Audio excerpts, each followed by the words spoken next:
Perkenalkan, nama saya Daniel Sadega dan saya berdomisili di kota Purwodadi, Kabupaten Grobogan, Jawa Tengah. Cerita ini dimulai pada tahun 2013 setelah Lebaran Hari Raya Idul Fitri. Karena pada saat itu saya sudah lulus, saya diajak untuk ikut bekerja dengan om saya, sebut saja Om Bagas. Om Bagas bekerja pada sebuah perusahaan distributor besi baja di kota Bogor sebagai supir. Akhirnya pada hari Sabtu sore, saya dan Om Bagas berangkat menuju kota Bogor dengan tujuan gudang di mana tempat Om Bagas bekerja. Kami tiba di gudang pada pukul 3 dini hari. Di sana, kami sudah disambut oleh kedua teman Om Bagas, Mas Dwi dari Cirebon dan Mas Andi dari Yogyakarta. Lalu kami pun langsung menuju mes untuk beristirahat. Sedikit gambaran mengenai gudang tersebut. Gudang ini mempunyai fasilitas 2 mes karyawan, 1 mes khusus untuk orang kantor, dan 1 mes untuk orang gudang. Di sebelah pojok kiri terdapat toren atau wadah air, dan di bawah toren tersebut terdapat sebuah sumur tua yang di sebelahnya ada kandang anjing beserta isinya. Sedangkan di pojok kanan bawah tangga mes terdapat kamar mandi dan dapur. Keesokan harinya saya dipanggil bos untuk interview. Setelah melewati beberapa pertanyaan, akhirnya saya diberikan kesempatan untuk bekerja di situ. Tetapi saya harus melewati masa training selama 2 bulan. Hari pertama bekerja, saya sudah mengalami hal yang belum pernah saya rasakan sebelumnya. Saya mendengar suara anak kecil menangis, dan ada suara wanita cekikikan di atas mes kantor. Karena saya tergolong baru di tempat kerja tersebut, saya merasa tidak enak jika langsung bercerita kepada Om Bagas tentang pengalaman aneh yang terjadi kepada saya. Takutnya nanti saya malah diejek penakut oleh pekerja lain. Saya selalu berusaha untuk menguatkan mental saya untuk tetap bekerja di situ. Beberapa bulan kemudian, hal aneh seperti suara cekikikan dan suara anak kecil misterius itu menjadi hal yang biasa bagi kami. Dan pada saat memasuki akhir tahun, tibalah libur panjang. Sebagian besar karyawan pulang ke kampung halaman, termasuk Om Bagas. Saya tidak pulang kampung karena diperintahkan untuk menjaga gudang bersama Mas Dwi. Sebenarnya saya juga ingin pulang, tapi karena ini perintah dari bos, saya tidak bisa menolak. Uang yang diberi oleh bos, kami pakai untuk membeli 1 dus mie instan dengan berbagai rasa. 5 kg beras, 3 kg telur. Dan di sini hal yang aneh terjadi. Entah kenapa Mas Dwi membeli 1 bungkus terasi. Pikiran saya tertuju pada satu hal, yaitu sambal terasi. Untuk apa Mas Dwi membeli terasi sebanyak itu? Singkat cerita, kami pun pulang ke kantor dan menaruh hasil belanjaan kami di atas meja samping tempat saya bekerja. Dan Mas Dwi pun naik ke atas untuk mandi. Pada waktu itu menunjukkan pukul 3:30 sore. Suasana kantor sangat sepi karena hanya ada kami berdua.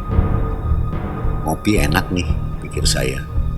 Dan saya pun langsung menyeduh kopi dan menyalakan sebatang rokok sambil memainkan HP.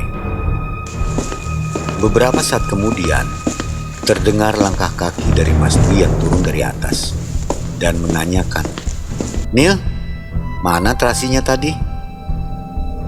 "Itu Mas, di dalam plastik hitam." "Mau masak apa Mas?" tanya saya. Tapi aneh, Mas Dwi tidak menjawab dan cuma menanyakan, "Mana korekmu Nil?" Sambil bermalas-malasan saya menyodorkan korek saya ke Mas Dwi. Dan Mas Dwi berlalu pergi berjalan ke atas kembali. Setelah beberapa saat kemudian, tercium bau yang sangat tidak enak seperti bau kulit terbakar. Namun saya tidak menghiraukan itu. Sambil melamun, saya dikagetkan Mas Dwi dari belakang. "Gak usah ngelamun Nil, ntar malah kesambet repot lagi." Saya pun tidak merespon hal itu dan saya bertanya ke Mas Dwi, "Mas, lagi ngapain di atas tadi? kok ada bau kebakar gitu sih? Dia berjalan mengambil gelas, lalu berjalan ke pojokan untuk mengambil air di dispenser dan menjawab, "Iseng Nil, cuma bakar terasi kok." Mas Dwi berlalu berjalan menuju tempat duduk. Dan belum sampai Mas Dwi ke tempat duduknya, hal gaib yang di luar nalar terjadi. Dus yang saya taruh di atas meja itu bergeser dengan sendirinya. Hal itu membuat kami pun terkejut. Mas Dwi yang sedang minum pun tersedak hingga menyemburkan air dari mulutnya. Suasana menjadi hening dan tiba-tiba saya merasa merinding. Keringat dari dahi Mas Dwi mulai bercucuran. Setelah lama kami terdiam, Mas Dwi bertanya kepada saya sambil terbata-bata, "Lu lihat barusan gak, Nil?" Saya cuma mengangguk sambil kebingungan. Tanpa basa-basi kami pun lari terbirit-birit dengan rasa ketakutan ke atas. Dan bau menyengat terasi dibakar itu sangat tercium. Dan hampir saya mau muntah. Saya langsung menegur Mas Dwi, "Mas, lu ngapain sih bakar terasi? Bikin mual begini? Apa iya gara-gara bakar terasi itu penghuni di sini jadi terganggu, Mas? Ada-ada aja nih si Mas Dwi." Suasana menjadi tidak enak. Saya merinding luar biasa. Dan Mas Dwi ini malah gak merespon pertanyaan saya dan langsung mematikan api yang membakar terasi itu dengan diguyur air. Dan Mas Dwi langsung masuk kamar. Tidak lama kemudian terdengar suara azan maghrib berkumandang. Setelah kejadian itu tidak terjadi gangguan apa-apa. Tetapi beberapa hari kemudian, tepat di malam Jumat, saya mengalami kejadian menyeramkan yang sampai saat ini belum bisa saya lupakan. Malam itu saya dan Mas Dwi bermain game PS. Kebetulan memang ada PS2 di situ. Dan waktu menunjukkan pukul 1.30 malam. Mas Dwi pamit, katanya ngantuk mau tidur duluan. Lalu dia berjalan menuju kamarnya. Dan sialnya, saya sama sekali belum mengantuk. Suasana yang hening membuat bulu kuduk saya berdiri. Lalu saya melanjutkan lagi untuk bermain game PS2. Tepat jam 2 malam, saya mencium aroma bau yang sangat menyengat seperti bau terasi yang dibakar. Dan saya baru tahu setelah kejadian ini, konon kalau ada orang dengan sengaja membakar terasi bisa mengundang makhluk halus datang. Masih dengan perasaan gelisah, tiba-tiba terdengar suara langkah kaki dari bawah menaiki tangga ke atas. Duk, duk, duk. Dan alangkah terkejutnya saya. Yang saya lihat adalah Mas Dwi yang berjalan dari bawah.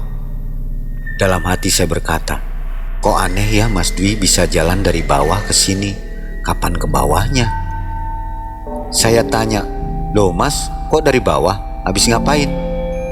Tapi aneh, seolah-olah Mas Dwi ini tidak mendengar dan tidak menghiraukan apa yang saya tanyakan kepadanya. Lalu dia berjalan menuju kamar, tapi anehnya lagi, dia berjalan dengan ekspresi muka yang datar dan polos, layaknya orang yang terkena hipnotis. Dengan perasaan gelisah, saya pun langsung menekan tombol power off untuk mematikan PS2 tersebut dan memutuskan untuk tidur. Disinilah hal mistis dan gaib itu terjadi. Ketika saya membalikkan badan saya dibuat kaget dengan apa yang saya lihat.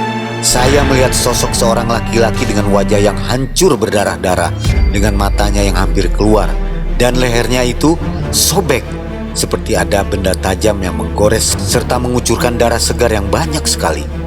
Dan seketika saya merasa lemas dan mual melihat sosok itu. Tidak mungkin itu manusia normal dengan luka separah itu bisa berdiri tegak tanpa merasa kesakitan. Ia menggunakan baju compang-camping dan merah darah yang melekat di tubuhnya. Badan saya pun terasa lemas. Ingin rasanya teriak, tapi anehnya tidak bisa. Tiba-tiba pandangan saya kabur dan akhirnya pingsan seketika. Pagi hari pun tiba. Saya dibangunkan Mas Dwi dengan wajah yang heran dan merasa aneh. Dia berkata, "Nil, ngapain tiduran di lantai? Gak dingin apa Nil?"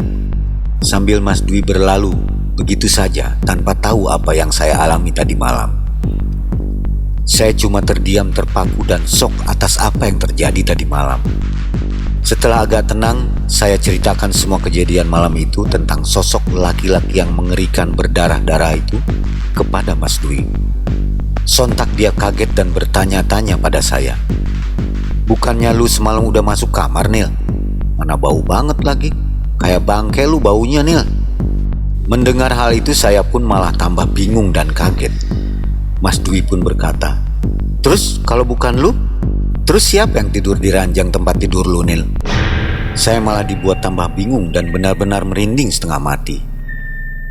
Dengan kejadian aneh malam itu, akhirnya saya putuskan untuk berhenti bekerja. Mas Dwi pun memutuskan pulang juga ke Cirebon.